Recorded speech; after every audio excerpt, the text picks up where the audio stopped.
Good evening, ladies and gentlemen. It's 7 o'clock. I'll call the meeting to order. Welcome to Aurora's Property Standards Committee hearing. I'll start by introducing the committee members and staff. My name is Grace Marsh, and I'm the committee chair.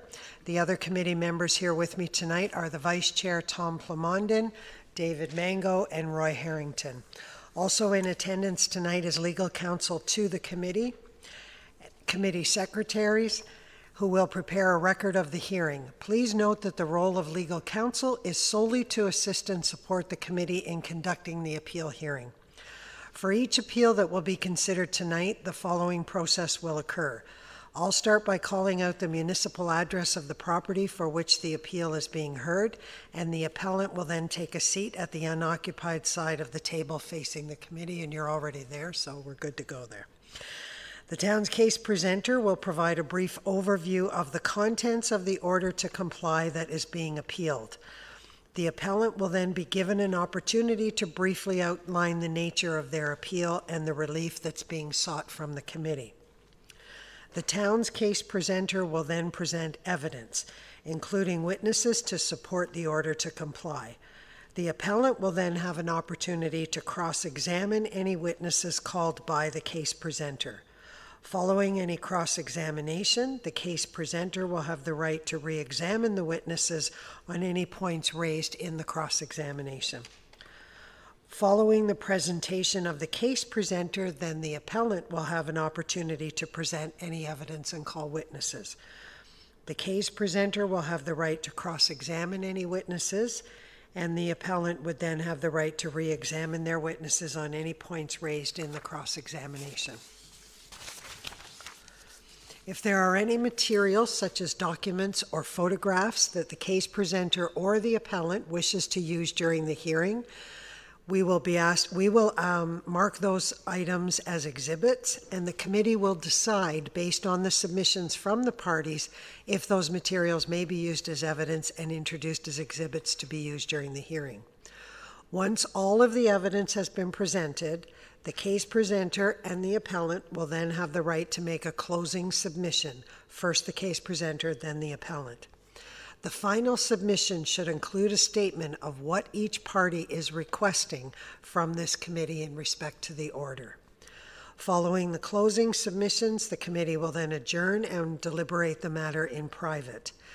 When we return, we may render a decision. We may reserve our decision and provide it at a future date, or we may adjourn the matter to a future date.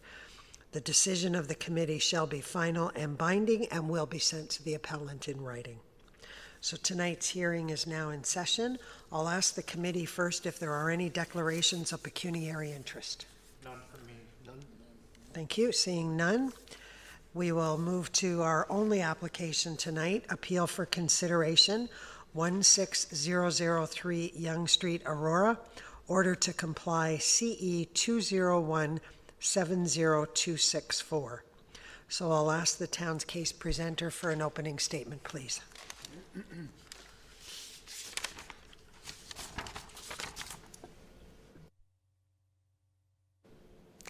Thank you, Madam Chair. My name is Mandy Crawford. I'm the Manager of Bylaw Services for the Town of Aurora, and I'll be presenting the case today. This case concerns a property located at on Yonge Street, at 16003 Yonge Street in Aurora, in the municipality of York, regional municipality of York. It's the Town of Aurora versus 2501500 Ontario Inc. It's concerning property standards.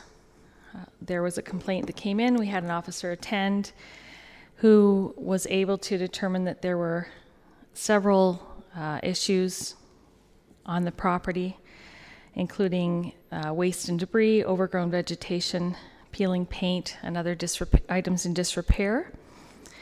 The officer, after his investigation, issued an order to clean the property up.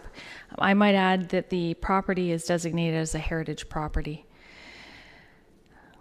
At this point in time, he issued an order to comply. We received an appeal, and that's why we're here tonight. We'll be presenting information and photographs that will substantiate the information that the officer has collected, and at the end requesting that you confirm the order. Thank you very much. I'll ask the appellant now if they would like to make an opening statement to the committee. Good evening. My name is Gordon Steele. I'm a co-owner for the 2501500 Ontario Inc., the owner of the property. I'm here and I have a consultant from NAC Consulting that is here with me that has done most of the work to review the complaint, and we'll be able to make a presentation to the committee as regards to each item and what we've been able to do to rectify the issues.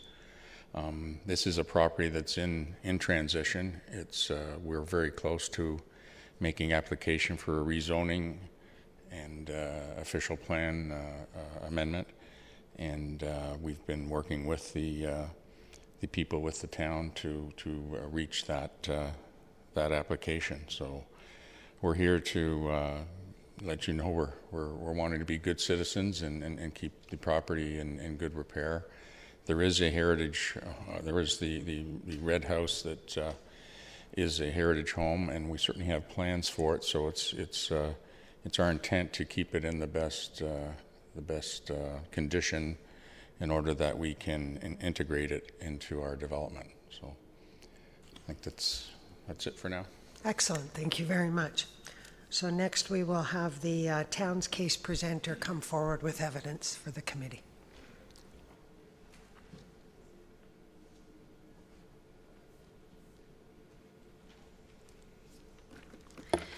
Thank you, Madam Chair. To begin this, I'd like to call our first witness, which would be Officer Shafranak, and have him sworn in, please. Thank you. I'll ask the town solicitor to swear in the witness. Thank you.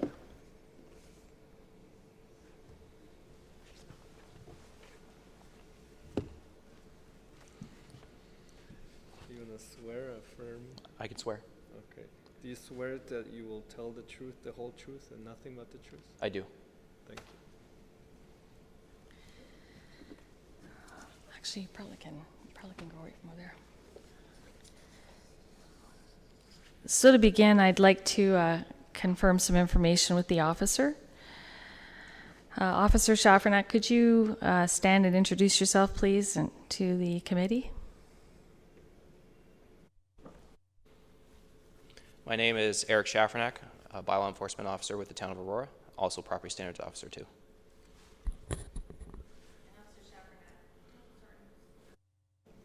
Officer Shafranak, how long have you been working for the town of Aurora? 5.5 years. Your duties would include what? My duties would include enforcing any and all bylaws that are related to the town of Aurora, including the property standards bylaw before us today. And can you tell the committee here, please, how you have the authority to operate or to work as a property standards officer?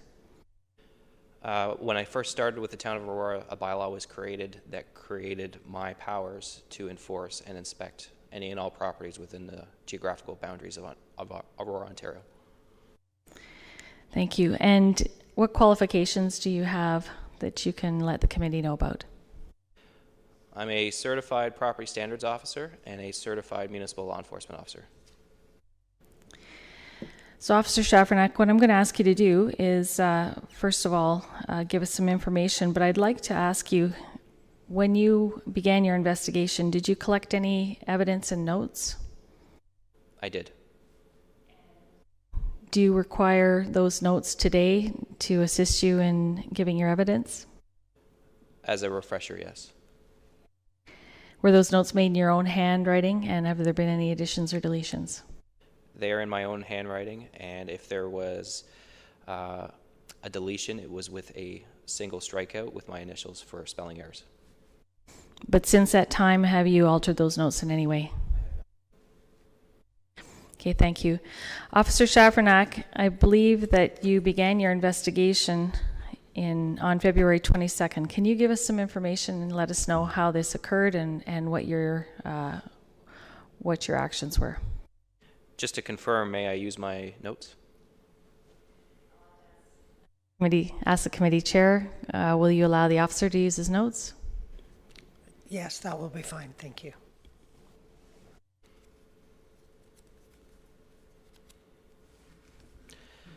On February 22nd, 2017, I received information from a complainant in regards to conditions of the property.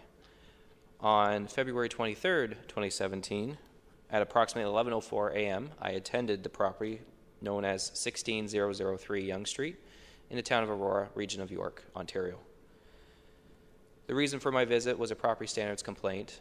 I was informed that the property was listed under Part 4 of the Ontario Heritage Building Act, and I did confirm this before attending the property. Now, just to confirm, the property isn't listed entirely as heritage. It is only the main building. There are secondary buildings on the property that are not listed as heritage. During my inspection, I went to the front door. It was quite evident that the property is vacant and left a door hanger requesting a callback. At this point, I proceeded into my investigation by producing my identification and showing it to anyone who could see me on the property, announcing myself and continuing on into the investigation.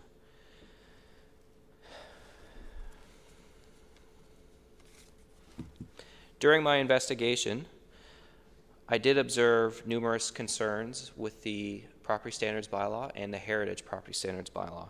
Some of these concerns were the maintenance and repairs of the main building and secondary structures. I observed waste and debris on the yards, such as the grass and parking lot areas. Also, the yards were extremely overgrown. I do wish to add that this was in the middle of February. We had that warm spell. All the snow had melted that time of my visit. Some of these areas could be considered naturalized, where the other areas would have been accessible to the public who did use that property when it was open as a restaurant during its last use.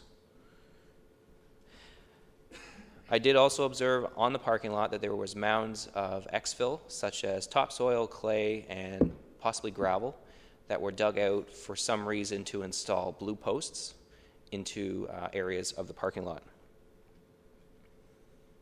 On the main building, I did observe the roof to have missing shingles, curled shingles, full eaves troughs full of pine needles, leaves, whichever other types of yard waste. I did observe the gardens to be full of waste and debris. I also observed that the windows had missing window panes, that the windows were not boarded up and painted to match the surrounding color. I did observe paint peeling on the deck railing as well as the deck ceiling on the tongue and groove. Missing flashing on the roof. Paint peeling also on the flashing of the secondary structure. And a garage door on the secondary structure that had a missing panel that was left bare wood. I also did observe that there is approximately 3 dead or dying trees on the property. They were quite large. I would estimate between 50 and 60 feet tall. Two of them are right directly adjacent to the driveway that is used for general public, utilities, members, bylaw services, whoever. No leaves on them, gray in color, and looks like they have been dead or dying for quite some time. The other trees that I did notice were off into the naturalized area. Still a concern, but not as strong of a concern as the ones next door to the driveway. On the secondary structure, the entrance into it was open. I'm not sure if it was because of animals or if it was the weather conditions that blew the doors open. Did not see any animals inside. However, the roof on the secondary structure was completely missing of shingles, tar paper, and the OSB board that was still there was completely rotted, peeling, and falling apart. There's also construction materials at the back and side of the secondary structure, such as cinder blocks, pieces of lumber, and what looked like gardening, entertainment, furniture, such as swing sets, that kind of stuff. Near the driveway, there are entrance lights, electrical lights, and they were missing glass, exposed wires, leaning at odd angles. In my opinion, I didn't feel that they were in good working condition.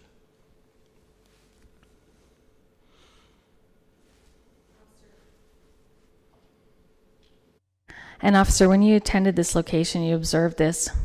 Did you collect any evidence by way of photograph or? Yes, I was getting to that. I did take several photos and notes while I was on scene.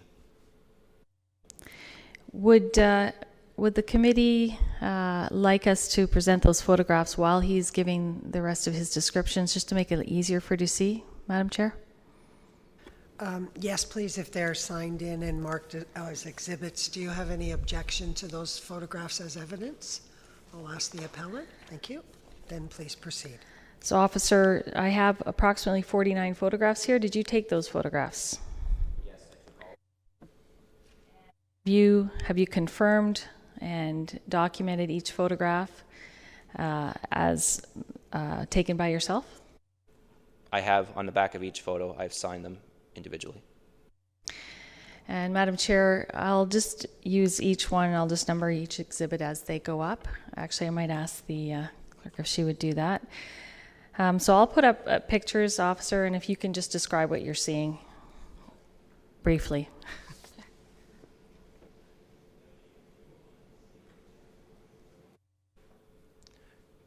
Can we rotate the photo?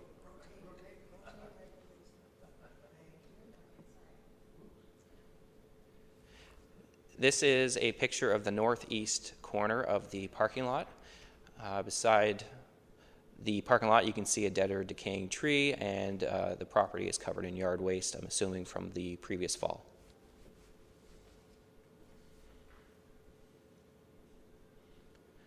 This is another shot of the same location, more yard waste, as well as the clay exfill that I mentioned earlier.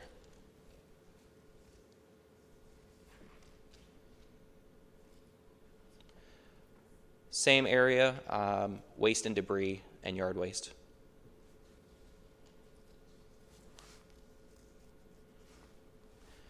This is the main shot of the main building that is deemed Part 4 under the Ontario Heritage Act.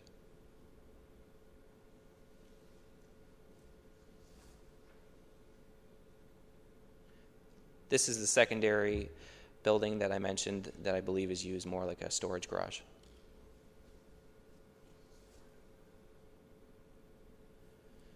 This is at the side of the storage garage. You can see the garden swing and what appears to be window frames and blue tarp on the ground.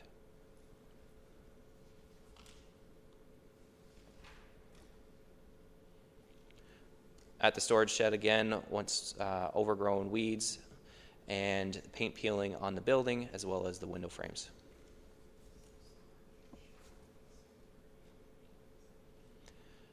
Parking lot at the northeast side again, and you can see black rectangle pieces, corner pieces. These are shingles from the main roof and a secondary roof. If I could just, one of the committee members just has a question for clarity, please. Go ahead, Tom. Thank you. Through the chair, if you're referring to the secondary building and the storage, is that one and the same? And if I may, are there two buildings on the site, or are there more than two? There's two buildings on site. Okay. The main one, so this is the secondary building, also storage, I believe. Okay. And just for clarity, you referred to the heritage designation. Does that apply to just the principal building or both? In this case, just the principal. Okay. Thank you very much.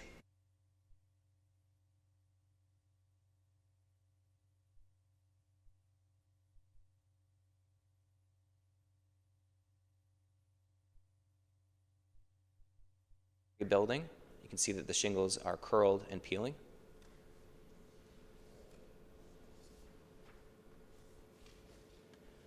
The garage door on the secondary building with the missing bare wood panel.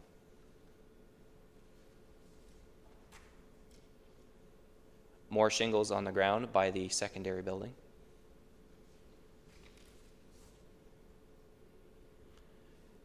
This is the entrance into what appears to be a storage garage on the secondary building. All the doors were wide open.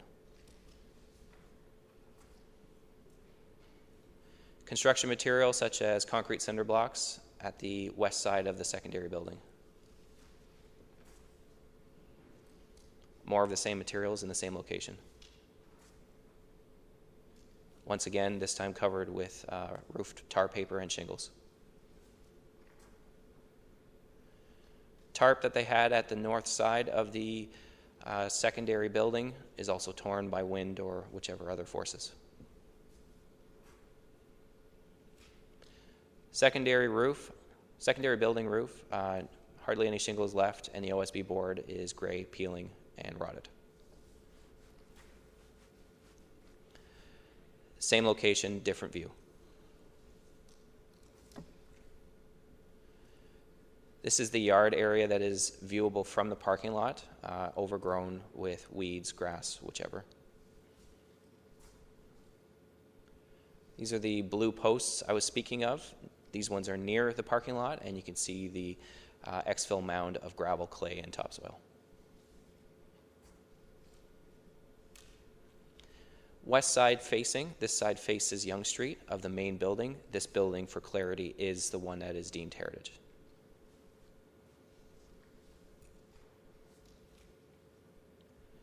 Roof on the main building, shingles curled, peeling, and missing.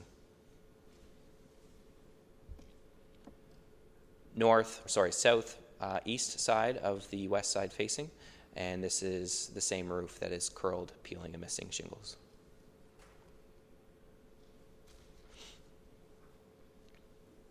Stairs leading to the deck area of the main building, completely rotted with peeling paint.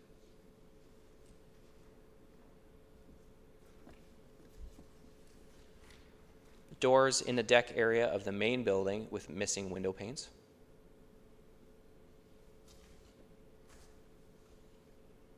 Railings of the deck area and deck boards peeling paint.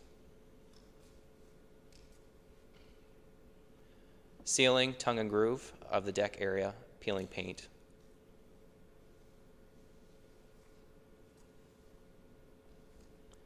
Garden area beside the main entrance to the right, overgrown with vegetation and waste and debris. Retaining wall for the entrance off of Old Yonge Street. It's in kind of a dilapidated state with some loose bricks at the very end.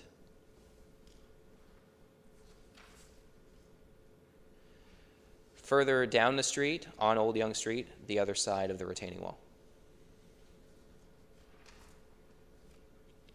East troughs of the main building, full of leaves, pine needles, any other debris.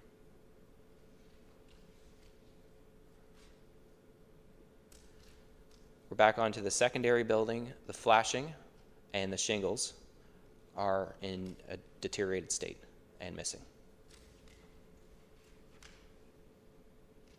Close-up view of the missing flashing, and to the bottom of the picture, the remaining flashing, which is peeling.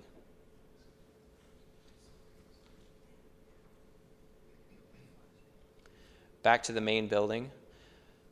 This is just I believe it's the south side of the building.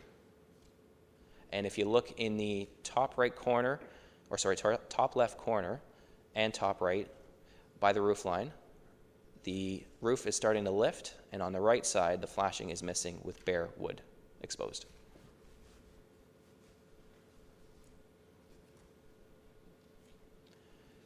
The other half of the south side building, with I'm assuming which could have been a larger parking lot and probably just a roof deck area for all the ventilation and mechanicals. Waste and debris on the southeast side of the parking lot.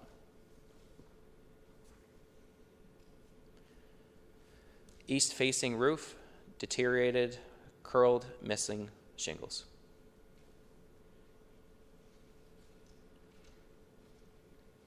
There's a close-up view of the lifted roof area.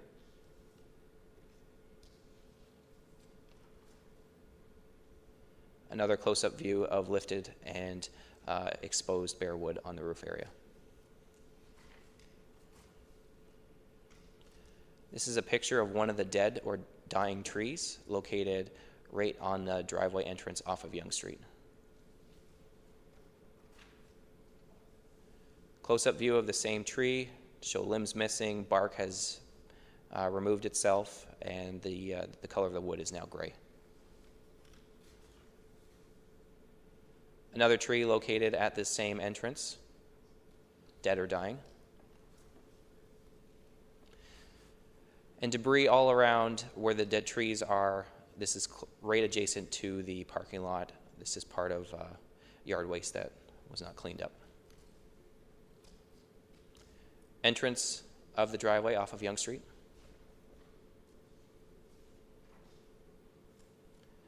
Standing from the road, you can see the building, the property, the driveway, and the leaning electrical light, as well as potholes in the driveway. This picture was the sign that is located at Yonge Street, just for reference only.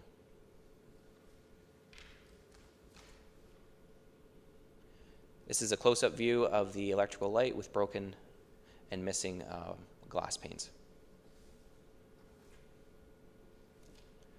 Overgrown vegetation, waste, and debris on the south side of the driveway. This is a dead or dying tree in the naturalized area.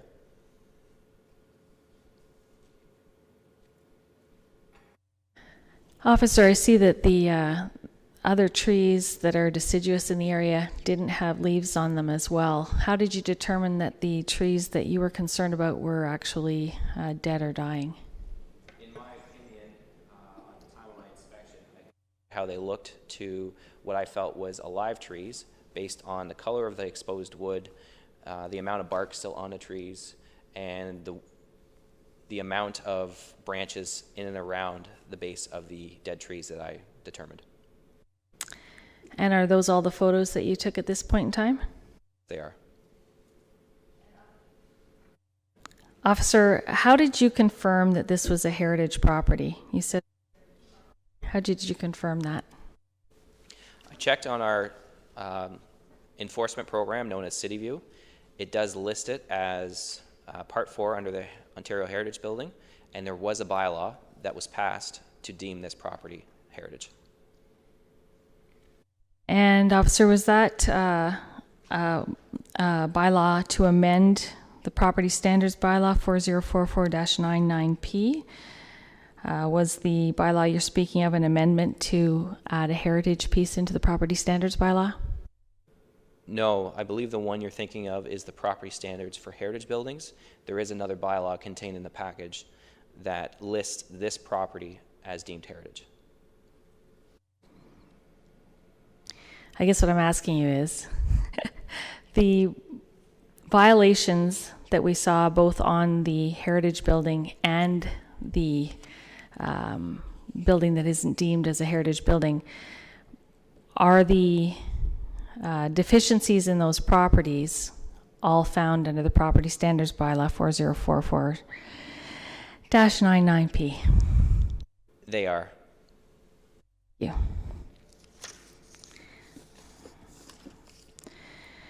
Now, after you observed all these violations, were you able to determine who owned the property? I was. They searched under our enforcement program, as well as the certified tax assessment roll, and then from there, I got a certified corporate search on the numbered company. And Madam Chair, I'd like to offer as exhibit number 48 or 48. This is actually a certified copy of the tax roll that lists on 2501500 Ontario Inc. as the property owners. And from that information, Just any objection to that being entered as evidence? Thank you. and how do we know, officer, what or who 2501500 Ontario Inc. is? It lists who it is under the certified corporate search. And you did a certified corporation search or corporation search and have a certified copy? And Madam Chair, we have the certified copy here as well of the corporation profile report. And that'll go into evidence with any objection on your part. Thank you. As a result of your investigation, Officer Schaffernak, can you tell us what you did next? What I did next, once I cleared the scene, I did return to the office sometime later with notes completed and photos taken, and started to draft up the order to comply that was going to be issued to the property owners of this location. Once that was created, send it out registered mail with a compliance date of May 25th, 2017. The order was quite lengthy. I believe it was 6 pages in length, and it touched on all issues observed under the Property Standards Bylaw and the Property Standards Heritage Bylaw. And Officer, can you confirm what the number of that order was for us here, please? The order number is CE 2017-0264. And after you completed that order, can you tell us what you did next with the order?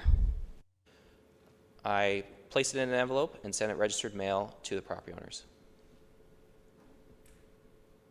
And Officer, can you tell us under the Building Code Act, what is the accepted form of delivery to an incorporated company? To send it via registered mail, and after 5 business days, if it is picked up or not, it is considered served. In this case, a representative from the property owners did sign and retrieve the document. And did you have any conversation with anyone regarding the property? Anybody at the 2501-1500 Ontario Inc.? March 14th of this year, I did speak with a member who is representing the company. Madam Chair, I've forgotten here to offer as exhibit number 50, the order to comply CE 2017-0264, which was properly served to the appellant. And additionally, I have here the confirmation of registered mail that I'd like to tender as exhibit number 51.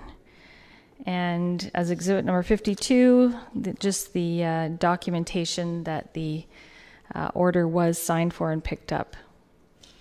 Did you want to see any of that, or do you have any objection to any of that being entered? Okay, thank you. Madam Chair, I'm not certain whether you'd like me to have the officer read out each individual deficiency, or if the photographs will suffice at this point in time. It is a little bit of a lengthy list. However, the officer did cover it in the testimony with the photographs. I think we'd be okay at this point in time once the appellant, if there's any specific areas that they want to speak to, we may have them read out specifically, but for now I think we have the general idea. Thank you. And we have the order as evidence. Thanks. Thank you, Madam Chair. Officers, is there anything else you need to add at this point in time? In the conversation I had with the individual who's representing the company back in March 14th, it was noted that the property is looking to be rezoned for the possibility of high-rise residential buildings. At this point, there was nothing that I could find in my CityView program that would indicate this. So this information told me that it was in the very, very early stages of no notes or anything associated with a property file. So, officer, you spoke with one of the directors of the company. Is that what I'm just confirming that? Oh, the person I spoke to stated he was a developer who works for the company.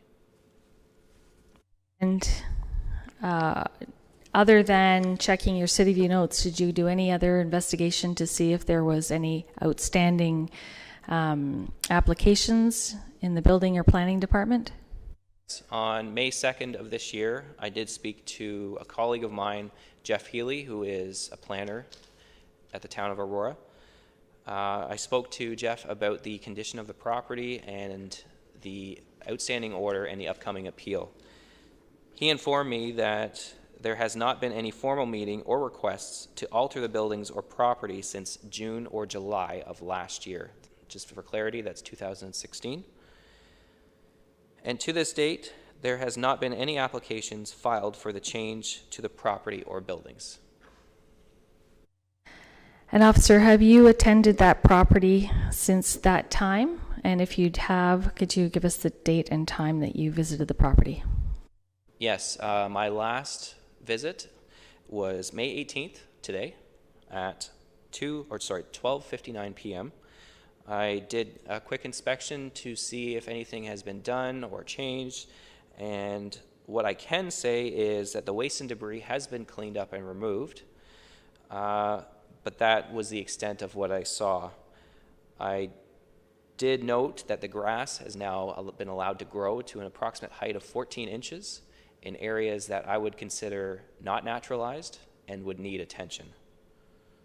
There is also overgrowth of vegetation in the gardens.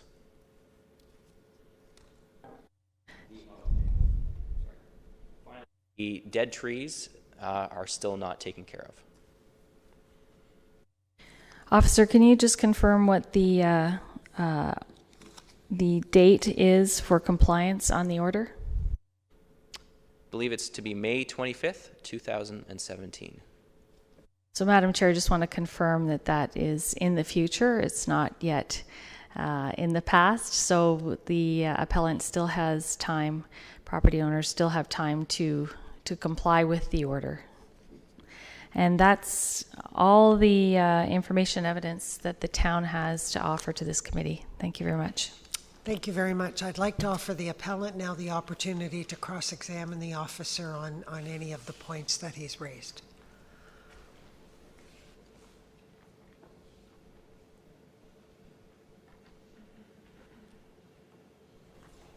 I'll get you to give your name for the record as well, please. Yes, my name is Murray Palmer. I'm with NAC Developments. I was the one who we talked originally. I have a background in architecture and construction. I only have one point I'd like to raise, and that's your conversation with Mr. Healy. And we have a number of conversations with Mr. Healy about the properties and the planning proposals that are coming forward. And most recently, we have been in a meeting with Mr. Healy on April 20th. And if I may put that as a pre-consultation on April 20th. So I'm not certain, perhaps there's some confusion with the officer or Mr. Healy as missing that. We've also been in communications with the planning department on a number of occasions with the forthcoming applications. The applications were to be done at the end of April, but unfortunately we've had delays with Mr. McMartin for the planning department is no longer with Aurora, so he's since been replaced, and there's been some delays in getting further information from the Sorry, town. Mr. Palmer, I'm just going to stop you, and it's a procedural matter. At this point, if you could just direct any questions you have to the officer, which his point about the meeting is fine. We're going to give you a chance to present your whole case in just a moment, and then we're going to give them the chance to cross-examine you. It's a little procedural, but we have to follow that. So do you have any? Thank you very much. Then I will not have any further questions. Thank you very much. So do you have anything from the town that you would like to address on Reed?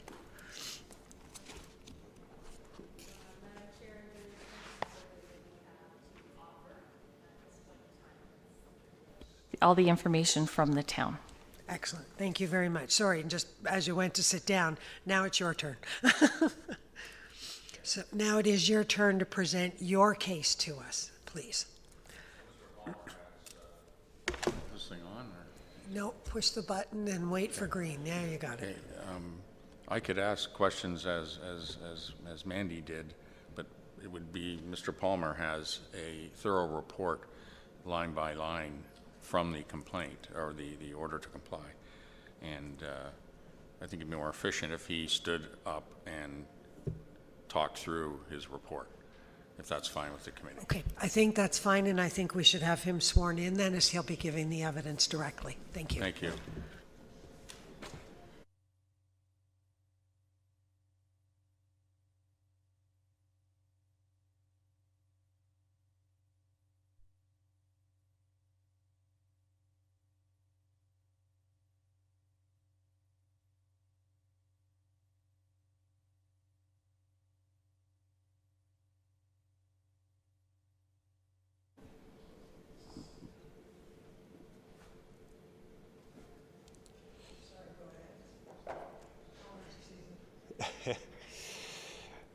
Perhaps from people believing their lawn's too long.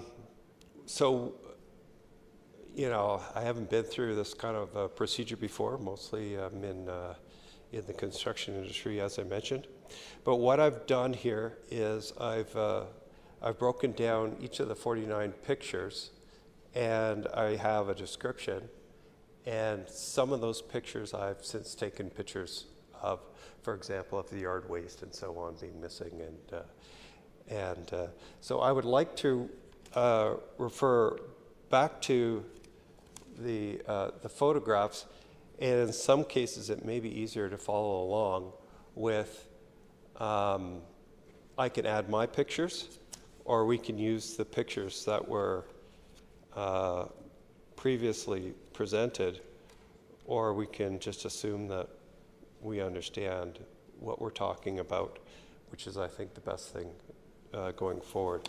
But where required, I will put new photographs, and we can take those into evidence if so desired. I think that's what we'd like to do. We'd like you to present your evidence, and my co-chair just pointed out, you may want to put your document about your meeting into evidence. If the town has no objection to that, I would like that given a number and placed into evidence. And then please go through your pictures in a similar manner to what the town presenter did, and we'll have them marked by the committee secretary as well. Thank you. Very good.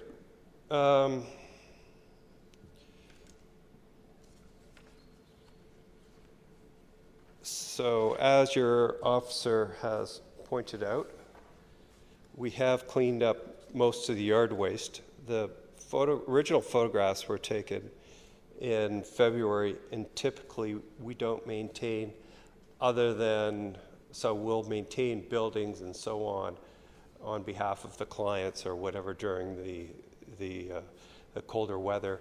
But in this case, the building's not normally there's a chain up at the gate. We understand it's not for right now for whatever reason, but typically this isn't open to the public, and we didn't maintain the driveways or the yard during the winter.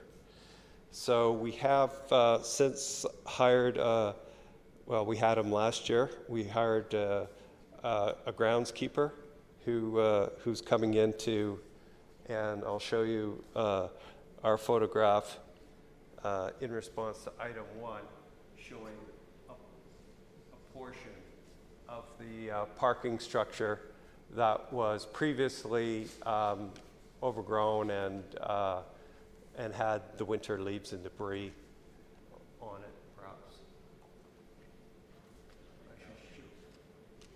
So that would be an exhibit that would show.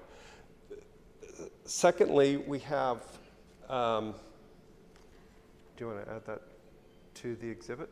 Yes. Okay. Yeah, we won't ask on everyone. If the town has any objection to any of the photographs, please let me know, and we'll just go through them one at a time. Very good. Secondly, in this area here, we have a close-up, which is the same as the photograph by the officer as photograph number 2, so I've called it. And this is a picture of that area, and you will notice on the asphalt is spray painted BH number 8. What that is referring to is bowl hole sample number 8. And in our schedule, we did what's called a geotech investigation in October and November of last year, where a rig came onto the site and cored multiple holes in the ground to determine the bearing capacity and the amount of water in the soil. So the piles of dirt that we're seeing are remnants of that exercise. So the actual core is taken away to be tested, but there is it's like a slurry mix that's dropped adjacent to the coring. Due to the timing of the year, we didn't have a chance to remove it. Typically, we don't remove it in a project or a site condition that's not open to the public. There's the parking lot isn't being used. It's something that we typically don't do. The next item is number 3. We have a close-up of yard waste in the gardens. Winter conditions. Again. So obviously the yard waste has been, the garbage and so on has been removed. This is in keeping with the next photograph. Item number 4 is the main entrance of the main building, which is formerly known as Oakland Hall Restaurant. Now, I would like to clarify for your information that this area here and beyond is heritage. This area has not been designated, so the side windows of the previous lounge within the restaurant, that is not heritage. That was built in 2002. So when we, I say we, but I have a close relationship with the clients. When they purchased the property a couple of years ago, or I guess a year and a half back, one of the reasons for that was the value in the heritage property. And part of our rezoning and official plan amendment will be to take that component of the project and have it dealt with specially as part of our development plan. And we found value in that component.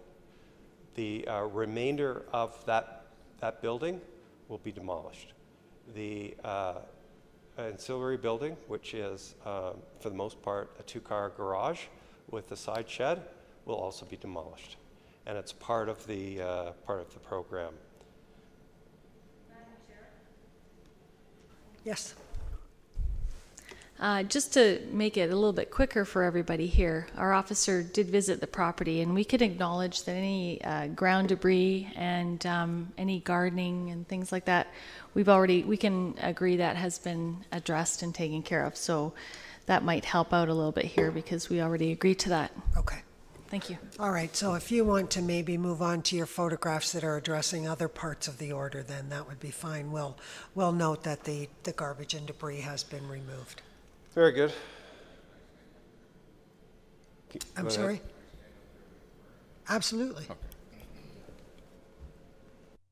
Or you can sit and talk from the microphone there. So Okay. whatever's more comfortable for I you. just wonder if I could help to identify the ones that, like for instance, the dead trees. Why don't you address Oh yeah, the well dead we'll get trees? to that. Yeah. I'll just go down. sorry. This is the side view of the garage that we're planning to demolish.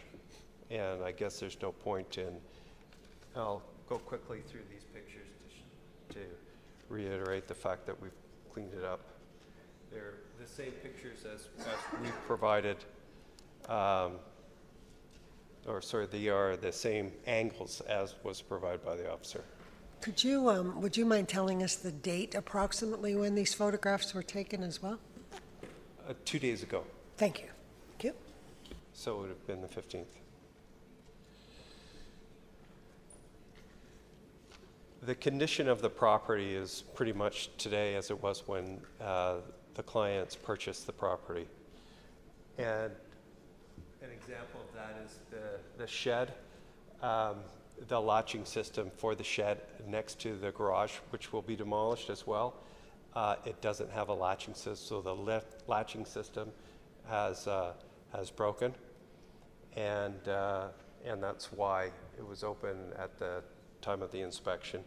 We held it together with the cinder blocks, but we've had some animals or the winds have pushed it open. These again are these again here are the blue posts installed to indicate the, in this case, the boreholes have not been covered. So where the holes are still in use for monitoring, water monitoring, we keep those alive with the posts, and the posts are locked.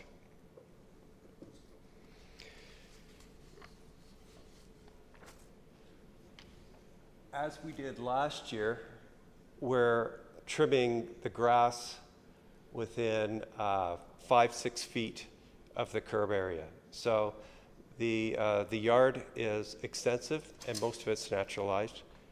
We deemed last year that it wasn't efficient to cut the whole area. We were only cutting a strip from the curb in, and that was our original decision. If the town wishes us to increase the amount of cutting, we would like to request a meeting on site with perhaps an official to determine which part they would like to keep naturalized and which part they would like to keep maintained. But we're open to suggestions on that.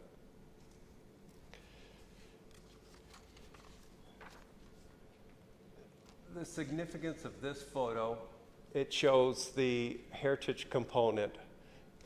The veranda that we see there is a 2002 addition to the Red House. Our heritage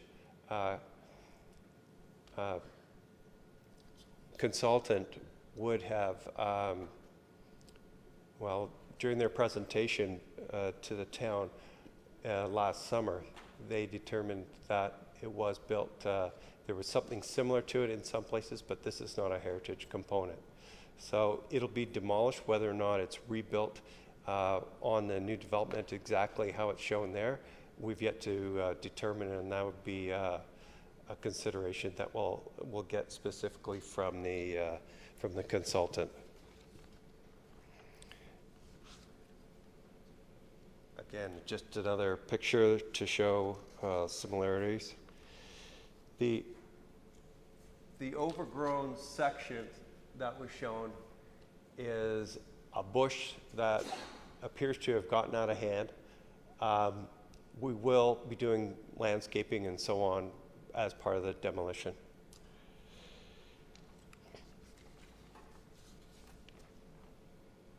Our view of the entrance to the kitchen area, which will be demolished completely.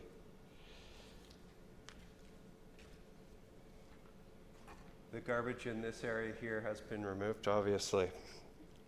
Now, I'd like to speak about the dead trees.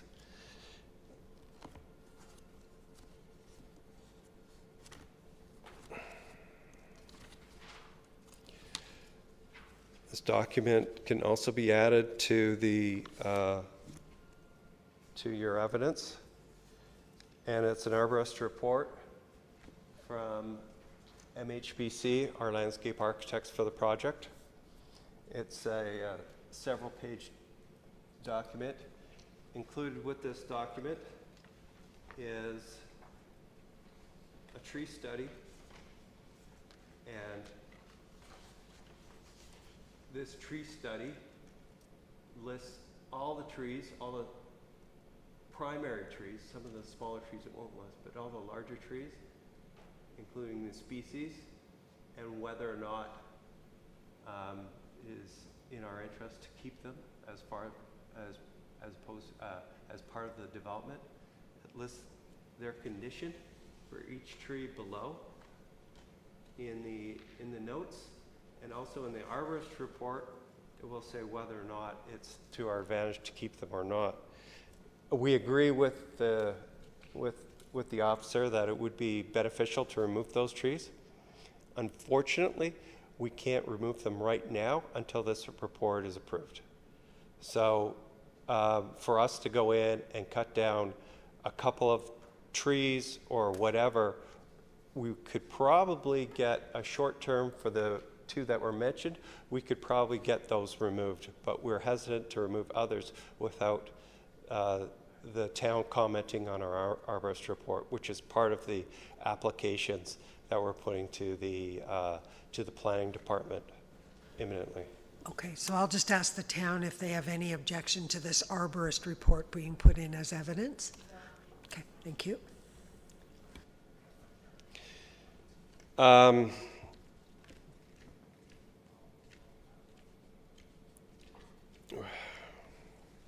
So where are we? 367, so 67 here. 67 on my 67, line. you're on the next page. On the next page. Down here. So we have photographs of the driveway. Actually, the product that is intended for this development is expected to be a higher end product. We've met with York Region as far as the traffic is concerned, and we do have consultants doing the traffic studies and so on. Those drawings have been reviewed by myself, but they're not officially released yet. We haven't completed the studies on those, and they are, within the comment structures that is forthcoming on the applications. But we will be redoing this driveway as part of that plan. Similarly, it's in the same place, but we will be redoing this driveway and the landscaping features. If I can speak briefly to items in the landscaping, such as bent lights and retaining walls disrepair. Again, that was the condition they were in when we received the property from the previous owners. That is probably a major reason why the previous owners wanted to sell the property, is because they knew it needed a lot of work, which is, part and parcel of this kind of development. So we would like to move this project along as quickly as possible and get a lot of these deficiencies cleared up. But regarding soffits and eaves on the red house, for us to repair this right now would be counterproductive, because a lot of these measures would have to be taken while moving our proposal will be to move the red house to another property adjacent to this one. It's 255 Old Young, which the owner also, the clients also own. And if I may show the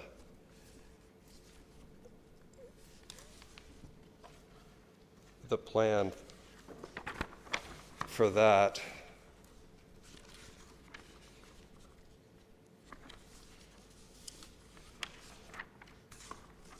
we have, part of our proposal will be to sever that property with, so this is a site plan of that development. This being St. John's and this being Old Young. And this will, we're proposing to be the new location for the Red House. And we have completed floor plans. They're design stage, obviously. They're not working drawings, and they haven't been approved by the town. But the town has viewed these, and I believe Jeff Healy has as well. But again, I don't expect them to be able to comment on it simply because we haven't made an official application. No, and actually what I was going to say is, as interesting as this is to all of us, it's not really relevant to the order that we're being I charged see. with taking care of tonight, so The point I was trying to make is that we have done extensive work on this to get it to a point where, and agreed, so I don't need to put these down as evidence.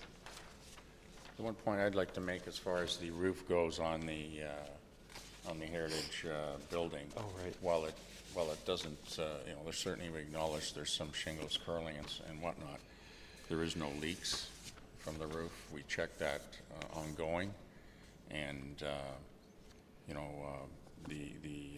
the structure of the building is sound, and we certainly plan to keep it that way.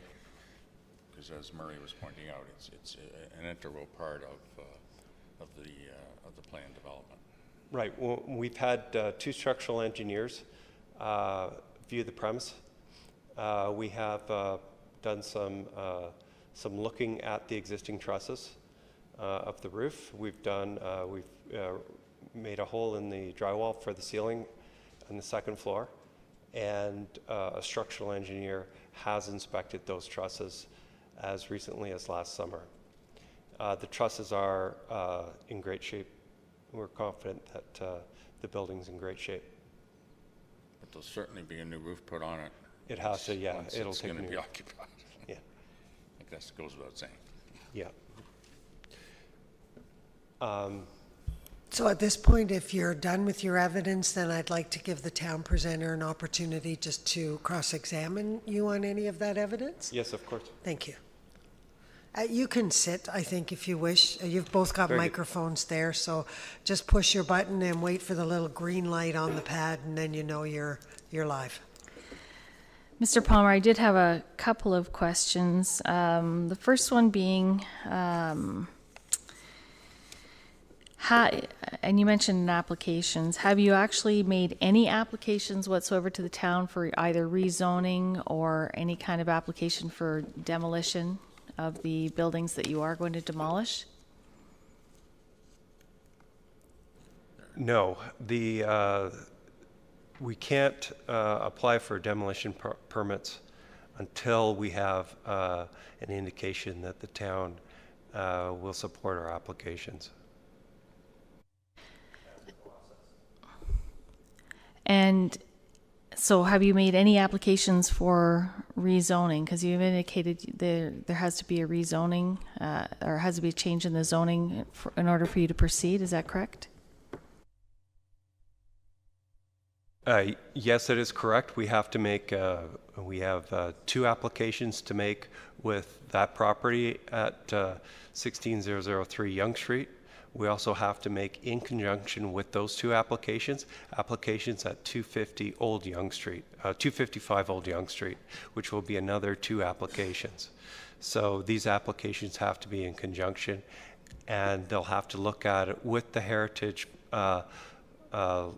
laws or bylaws that are in place. So it's part and parcel with both properties, and we have to make those applications, as I mentioned.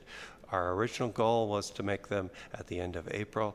We're now looking at the end of May to get those applications, assuming we can get the information from the planning department, which we have not received yet. since our meeting on the 20th of April of this year.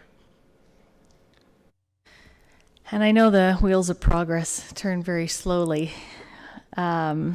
Should you get your applications in by the end of May, how long do you expect this whole process before you can even begin doing any demolition or moving of buildings or even actually submitting plans to the town? How long before you could even begin that? Do you have any idea at all? Our hope is, we understand the Oakland Hall, the 16003, could take anywhere from 9 months to past 12 months. That's unfortunate. So part of the plan would be to get fast track done on the 255 Old Yonge Street, where the Red House is going to go. So we could get that component of the construction started quicker, which would mean we'd be able to move the Red House to that location and follow that process quicker. As you can imagine, it would have to get done prior to the project at Oakland Hall started. So that could happen. I understand the fastest it could happen would be 6 months. Speaking for the clients, the faster this development happens, the better off financially they will be.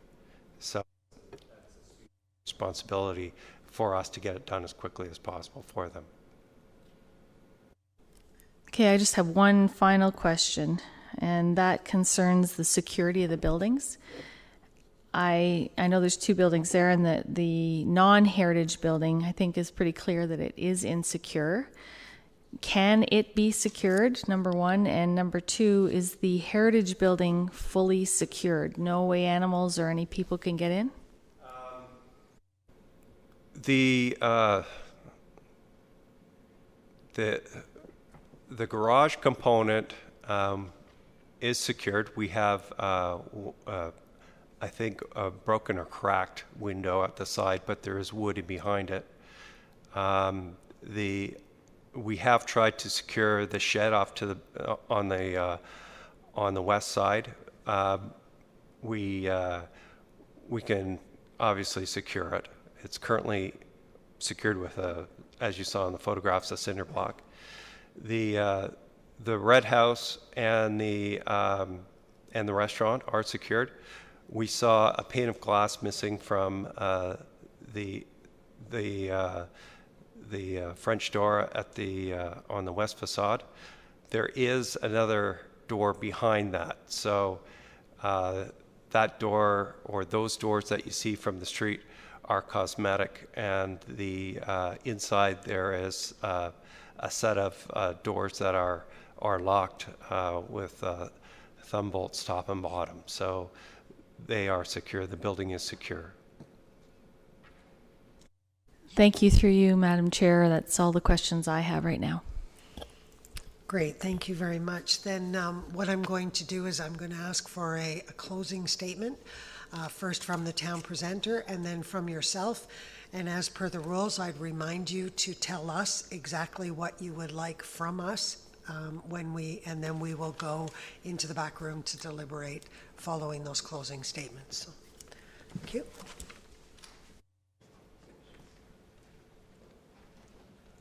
Sorry, I was just going to jump in.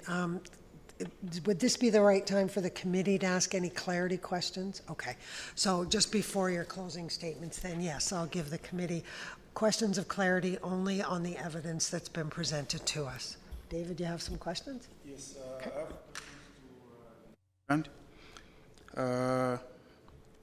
the first one is, you described that you had a structural engineer inspect the building and you said it's in sound condition. Do you have any document confirming that really the structural engineer inspected the building and verified it that it's in sound condition? So some sort. The the engineer that inspected the trusses, we've got a long-standing a relationship with them, and for them to do a report wasn't the task at the time. The time was, is this a building that we can work with? Is this what we were hoping when we purchased the property? Is this something that is there? So we opened it up and we inspected a number of places. We haven't done a formal examination of the structure. We would do that exercise after rezoning was in place, after we knew that we had these components in place. Then we get back into the actual science and the working drawings of the project. So to answer your question, and I'm sorry it took a long time to get out, but no. So to summarize, though, we do have your testimony under oath that's correct. what you've done. Thank That's you. correct. Okay. Show the one of the documents as evidence that you met with Mr. Hire. Was the purpose of meeting, was it just a consultation on an application, or what was it? What was the purpose of the meeting? Because I understand from the presentation, it was not an application. He didn't apply for anything. But there's a record of a meeting between you and the town staff. What was the purpose of the meeting?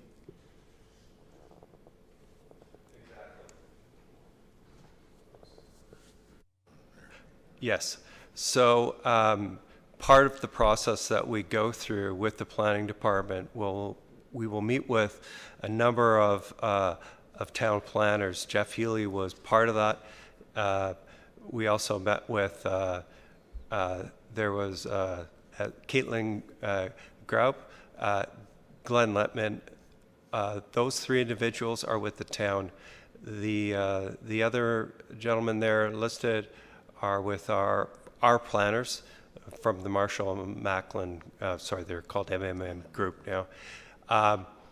These individuals are part of the process that the town has, is we will have to meet with them to discuss what their requirements will be as far as reporting.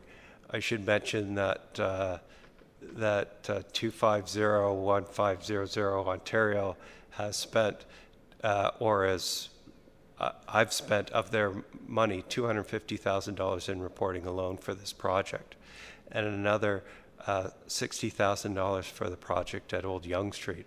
And what that does is it gets these reports, and as you can see from the landscape architect and the studies that we've done for the boreholes and so on, it's quite a process to get the town the information that they require to make sound decisions on our proposals. So it's part of the process. What this meeting here is called a pre-consultation checklist. So they go through those checklists of their requirements for reporting. And on the 20th, which was the last time that we've been to that, had that meeting, is we wanted to reconfirm that we were on the right track and make sure that they had all the information that they required of us and to make those decisions moving forward. Mr. Healy was a part of that to represent the heritage component's needs. So there'll be a specific set of reporting designed to address his requirements in that heritage component. Mention to the town staff what applications you have in mind, and like what are the requirements for those applications? Did you mention, like I heard something about official plan, amendment, rezoning, site plan.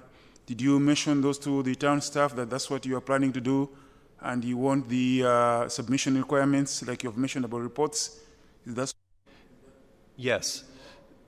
So typically what we do is we give them a set of architectural plans, in this case, and the town gives us their requirements to build it. So the town has dictated to us that they will require an official plan amendment, and they will require rezoning documents, and they will also require these reports from us. So our planners will have to make those applications on our behalf as part of their process. And that does appear to be clear on the document that you submitted as evidence. Yep. Right. Okay. Any That's other- just one page of that document Yeah. that I included. No, that's good. To confirm from you.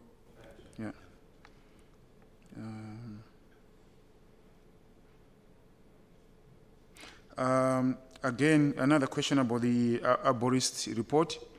You mentioned that you agree with that the trees, some of the trees are dead and may need to be removed. And you mentioned that you need to have concurrence from the town. Is it that you are waiting from the town to approve the report and to give direction that these trees can be removed, these other trees can be preserved? Is that the aim? Yes. Okay. Okay, thank you.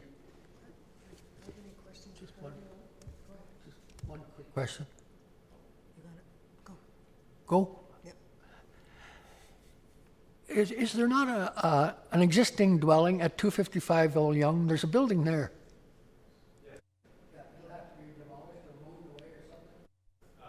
Again, it's not structurally sound. We plan to demolish a portion of that building. Yeah, I thought so. Okay, I wasn't seeing things. Thank you. Thanks. I'm going to come back to the town if I can. There are a lot of things that are obvious that would be done as a matter of normal occurrence on a piece of property. From knowing and hearing what the owners have said, I'm thinking in terms of public safety at this point, and then to a lesser extent, preservation of the historic building. And I think what I'm hearing is there might, and we haven't asked them what they would like in terms of an outcome of this, and that'll come.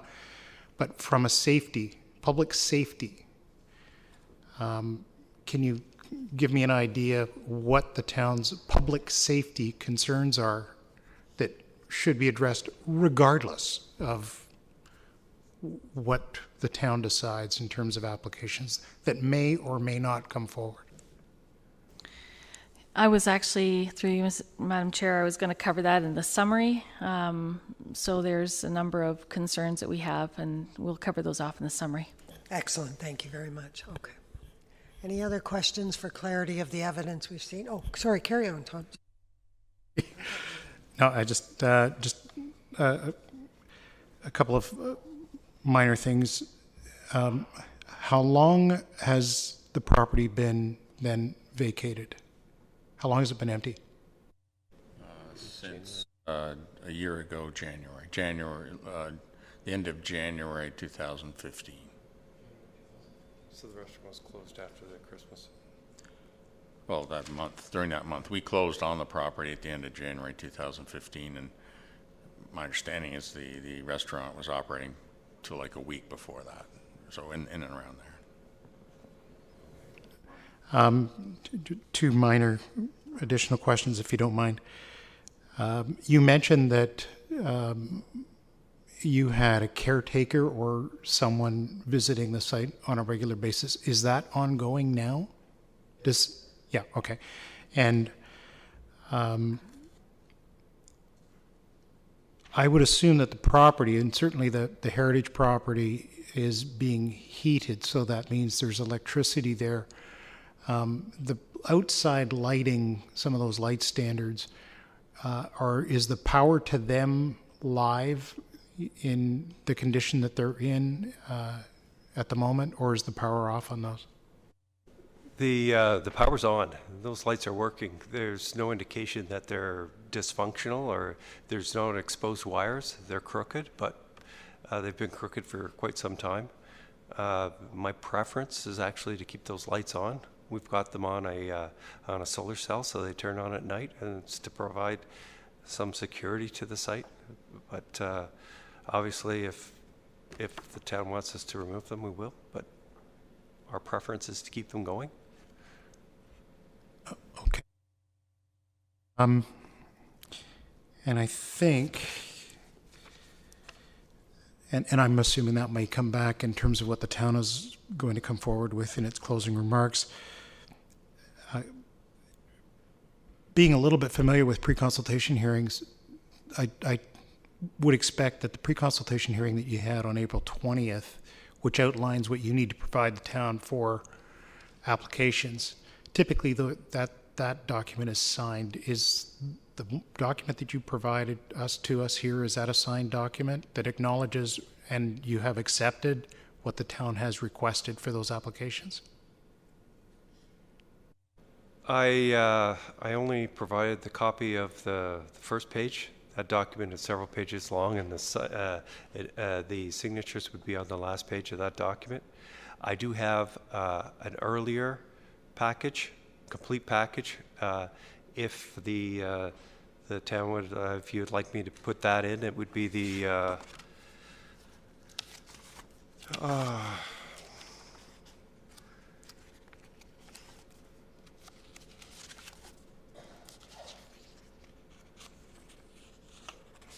It is the pre-consultation meeting dated July 23rd, 2015. And again, Jeff Healy was present in this. And the signatures are on this page here.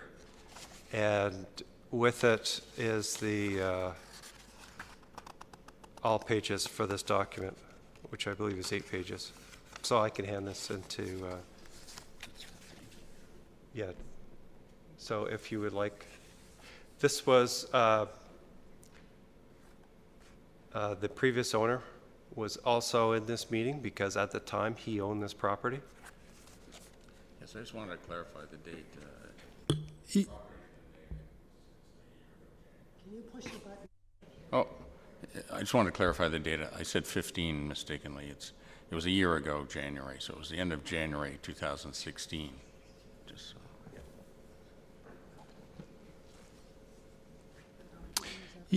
You know, I'd like to see it as evidence because the other one really doesn't have any status, correct? I mean, if it's reaffirming what you've done previously, yeah, and I don't believe that there would be any difference really between the two, other than you've acknowledged that you had a pre-consultation a number of years ago, and then followed up with something more recent because. Again, didn't add up in my head when you're having a pre-consultation April 20th of this year, and you're looking to make a submission, you know, in a month from that date, you must have some pretty serious planners doing some pretty serious work under some pretty serious deadlines to get all those reports in. So I just, it didn't sort of sit right with me. Yeah, so Okay. that clarifies it for me. I think we've got the clarity on timing. Oh, yeah, no, It was just a timing clarification. Yeah, that clarifies it. Thank you. I appreciate that clarification. That's all I have. Thank you. Thank you very much. All right, then I'm going to ask now the town presenter for closing remarks.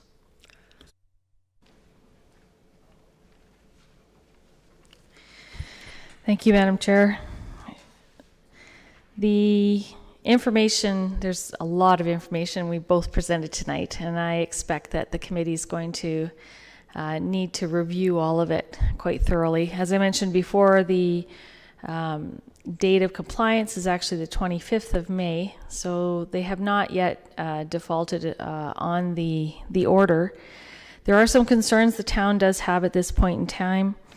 First of all, as a matter of public safety, the trees that are dead at this point in time or identified as dead or very close to being dead by the arborist, the town would request that those trees are removed immediately for purposes of public safety. We can't, the property isn't fully fenced, and as we've seen in the pictures, it's accessible. So we don't know who's walking their dogs and wandering around on the property, and should there be a windstorm or something, we just don't want to see anybody injured. So for the purposes of public safety, we'd like to see the trees that are dead removed, possibly or hopefully by the compliance date. In addition, because we all know that this process can be a very lengthy process, and we are speaking of heritage buildings, and we do want to preserve the heritage of those, or heritage buildings, sorry, and we do want to preserve the heritage of that building. The town would require and request that the maintenance on the building is brought up to standards, simply to prevent any further damage. Wind and rain can often do an awful lot of damage once it gets just even a small hole, and we saw some of the areas of the roof line lifting somewhat as a result of being wet. So we'd like to see the heritage property brought up to standard, the building up to standard. We understand you're going to be making application to move it. I don't know, I'm not a builder, and I'm certainly not a restorer. I would hope that making some of those upgrades to the building would not be damaged should you move it any distance, especially when we're talking about the roof. However, I'm not, like I said, I'm not an expert in that, but we would request that at least bring it up to minimum standards. In addition, we'd like to see all of the buildings fully secured, regardless as to whether they are going to be demolished or not, simply because any open windows and doors, whether there's panes missing or doors dangling open or being blown open, invites both vermin and vagrants. So we know that it's coming up to the summer months, and teenagers and people that like to have a little bit extra fun outside of their backyards often choose properties like this, and we don't want to see any more damage as a result of vandalism to the property. So we'd ask that all those buildings be fully secured, whether they're locked or covered over with boards. You can certainly consult with the officer. He can give you some ideas as how you could bring those up to standard. And I don't think it's a big ask. We just want to make sure that everybody's kept safe and the integrity of the buildings are maintained until there can be some decisions as to what's going to happen with the property. And like I said, we know that's a lengthy process sometimes, and so I just would hate to see the property fall into further disrepair or to be vandalized in any way as a result of there being openings and things like that. So basically, we just would like it brought up to standard and have any dangerous conditions remedied. That's our summary. Thank you. Thank you very much. And now I'll give the appellant closing comments before we go to deliberate.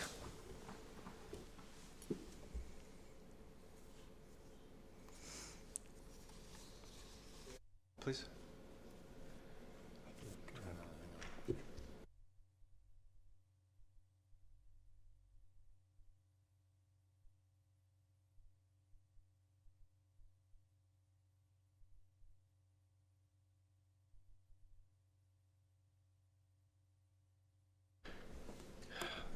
Our concern is the Red House. The idea of the security is justified, and we agree to addressing that component. We also would like a better understanding if there's some yard issues that we need to deal with, and I could certainly meet with you on site and review that component. I think that would be a good place to take. Our concern is with the Red House, and when you're looking at a structure that's that age, we have to be very careful with how we address exterior features to maintain its heritage component, where the areas that we've seen are exposed. We understand they're not leaking. We're hoping to get to these repairs, or whatever with, I'm trying to be sensitive here, but to, for example, put on a new roof and address the asphalt, we would have to strip off the existing plywood, and we would have to, which isn't probably plywood, it's probably a lathing material that's probably seen a number of nails in it over the years. Our concern is that when a building is of that age, once you start taking it apart, the problems occur. We would like to keep it where it is and how it is for its move, because once we start taking it apart, we're going to find more problems. And then when we restore it at its new home is when we would take care and redo it properly, to say that it's an investment, it's a tremendous investment to get those structural components treated properly. And the lathing for the roofing would have to be repaired in a certain way. I expect this isn't the first heritage project I've worked on, by the way. So it would be an ordeal to take a look at something like shingles. A quick fix, in our opinion, is impossible in this case. It would have to be a bit of an expense, and we would have to get consultants there daily to assist in this process, and it could be quite expensive for the clients. I would like to propose something where the obvious degradation has happened. We'll look at the wood that's delaminating and possibly temporary measures in those areas, but we would ask that the requests for us are sensitive. If we have to, we have to, I suppose. Mm-hmm. But it's for us to say it right now. It's beyond money. It's the care of the house, and the more times you throw nails into 100-plus-year-old wood, you're asking for trouble. So we have to be careful of that. What we address there to make it permanent. We're trying to sell this as a over 4,000 square foot home, and we have to address these issues in a way that will help us down the road maintain the heritage feel of it, because it's a premium to us. All right, thank you very much. We're going to stand down and deliberate, and we'll do that as quickly as possible and come right back. Thank you.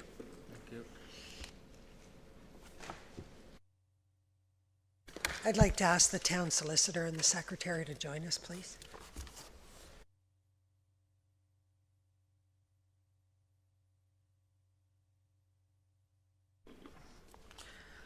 Thank you very much for your patience. The committee has reviewed the order, which, as you know, was quite lengthy, and we have focused in on the items that were requested specifically in the closing comments. And so our order is that the removal of the trees, there are 3 trees on the property that the officer believes to be dead or dying. We want these trees removed and ensure that the remaining stump is flush with the existing grade, and which confirms how it is written in the order, and we would like that done. We will extend the date until June the 15th in order to comply with that. There is a section of the order that reads, please ensure the buildings and property are properly secured and maintained to ensure no accidents, hazards, or criminal activity occurs. We are confirming the order as written there, and we will extend the date to June the 15th for that as well. And the final part of the order that we confirm is that you must ensure that all repairs, replacements are done as per Part 4 and 5 of the Heritage Act, Building Code Act, and maintained and repaired to ensure conservation of any and all structural heritage attributes.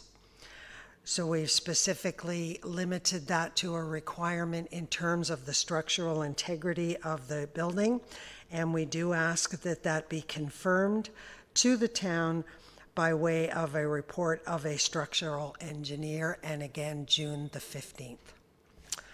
And that is our decision on the order moving forward. There being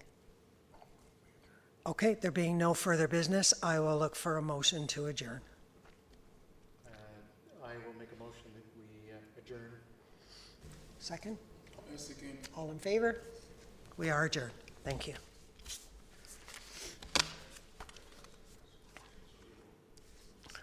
To who? Yeah. Who do I ask it to? I just want to know you put that in writing and send it. You mail will it to get us? a decision. I think I did say that at the beginning. Our decision will be documented by the committee secretary and provided to you in writing, absolutely. Okay. Yep. Thank you. Okay, thank you.